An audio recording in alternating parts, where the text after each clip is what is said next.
Most players believe every slot machine gives them a fair shot, but former casino employees say that myth quietly costs gamblers billions. The secret is simple. Two side-by-side machines with the same flashing lights and themes can be programmed to pay out completely differently. One bleeds you dry, the other keeps you playing longer. Both are picked for maximum profit, not fairness. The real edge is hidden in 9 ruthless secrets. From the math behind return to player and volatility to the denomination traps casinos do not want you to spot. Forget everything you think you know about slot machines. What is really happening on the casino floor might change how you play forever. So, how do insiders actually pick slots that pay? Slot machines in every regulated casino are built around one core number, return to player, or RTP. It is printed in technical specs, whispered about in forums, and stamped on lab reports. But what that number actually means is almost always misunderstood. When a machine says 96% RTP, it is not promising you will walk away with $96 for every $100 you bet. That percentage is calculated over millions of spins, across thousands of players, in simulations run by the manufacturer and audited by regulators. For the casino, it is a long-term average. For a single player, it is a mirage. A former slot technician puts it simply, RTP applies to all players combined, not to you personally. It is the casino's way of predicting their own profits, not your outcome. The house edge is the difference. So a 96% RTP means the casino keeps about 4% of all money played, but only over the long haul. In reality, the path to that average is anything but smooth.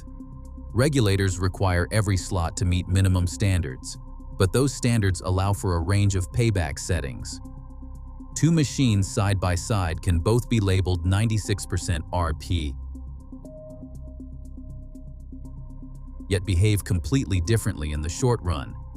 Developers prove a machine's math by running millions of simulated spins, far beyond what any real player will ever experience. In those simulations, the 96% holds true. On the casino floor over a single session, anything can happen. A quick streak of small wins, a brutal run of losses, or a rare life-changing jackpot. The percentage on the sticker is not a guarantee. It is a statistical expectation, not a promise. That is why insiders warn against trusting the number on the glass.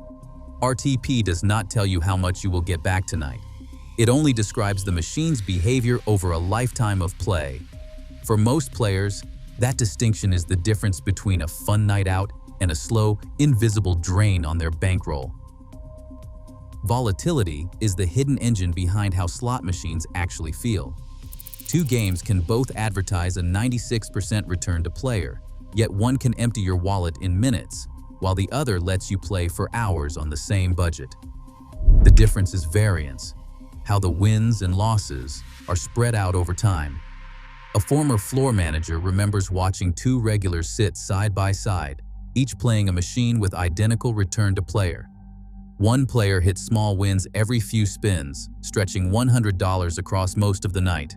The other faced long streaks of nothing, then a sudden bonus that paid hundreds, followed by another brutal dry spell. Both machines were fair by the numbers, but the ride was completely different. High volatility slots concentrate their payouts in rare, dramatic bursts. The typical hit rate is around 15%. That means, out of 100 spins, 85 return nothing at all. When you finally get a win, it's often big enough to feel like a rescue, but those droughts can be devastating, especially if you are playing on a limited budget. Chasing the next big hit leads many players to burn through their bankrolls before ever seeing a bonus. Low volatility machines, by contrast, have hit rates closer to 30%. Wins come more often, but they are usually small, just enough to keep you engaged and rarely enough to pull you ahead. The experience is less of a roller coaster and more of a slow drift downward. For insiders, that steady pace is a survival tool. It doesn't change the house edge, but it changes how quickly that edge takes effect. On the floor, seasoned employees know how to spot the difference. Machines with huge, advertised jackpots or complex bonus rounds are almost always high volatility. Simple games with modest top prizes tend to bleed players more slowly. For those who want to last longer, volatility is the first thing to check, because the pain of losing isn't just about how much you lose, but how fast it happens.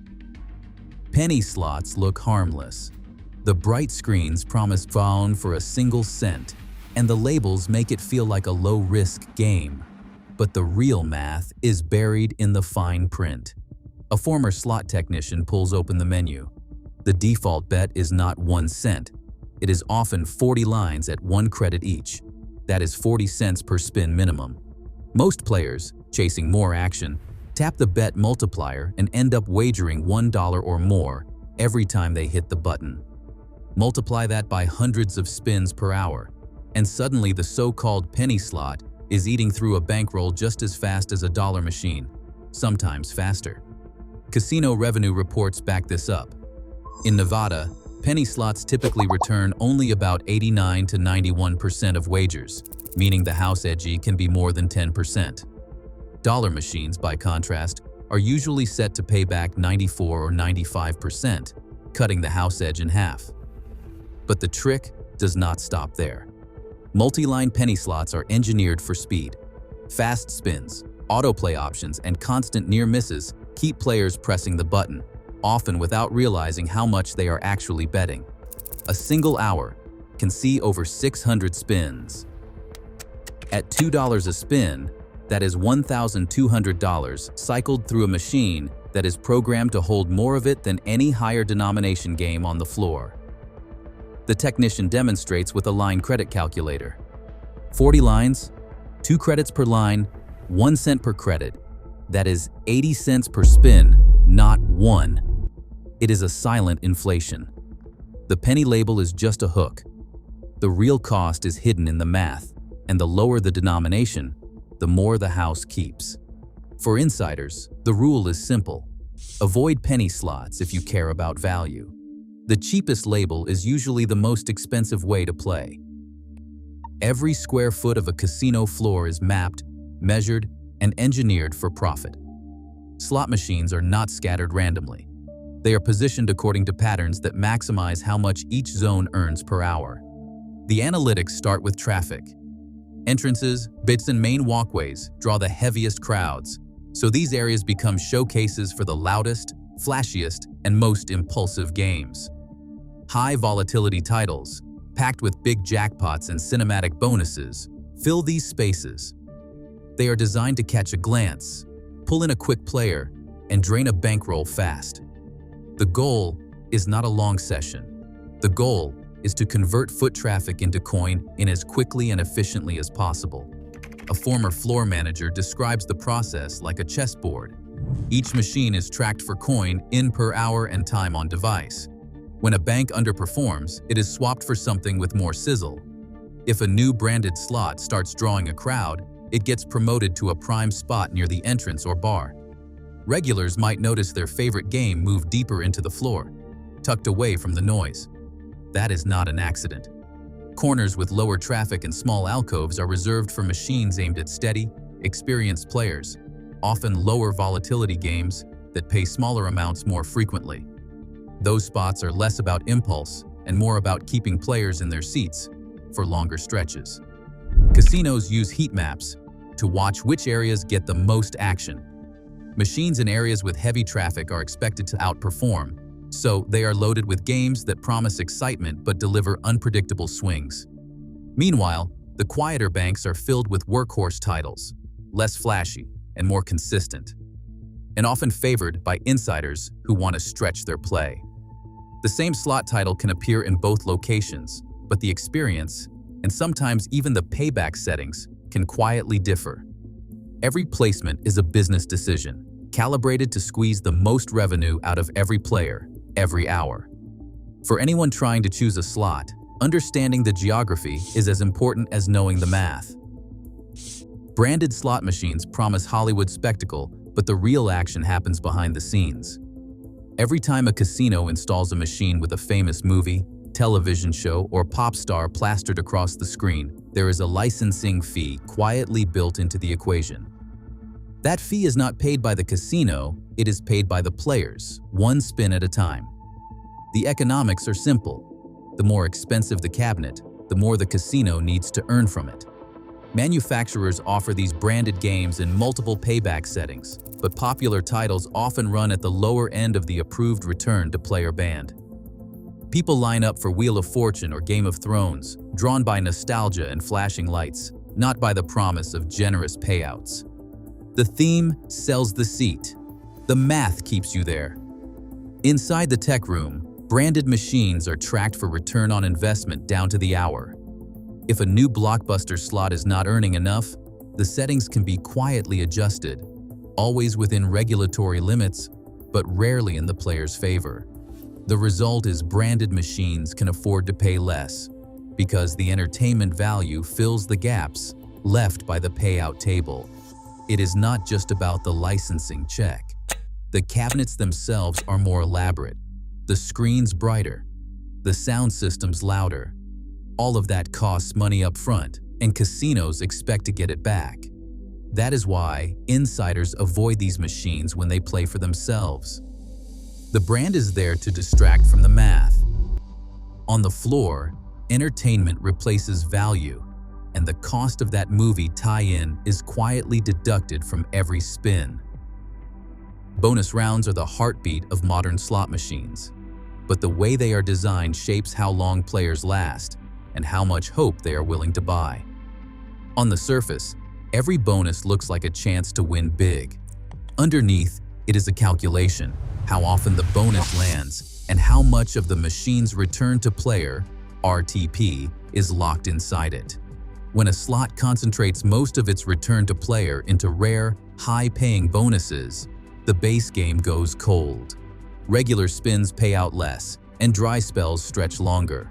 A former floor manager describes it as a cycle of hope and frustration.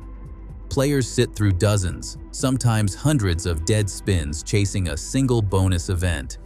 When it finally arrives, the win is dramatic, but the average bankroll is already battered.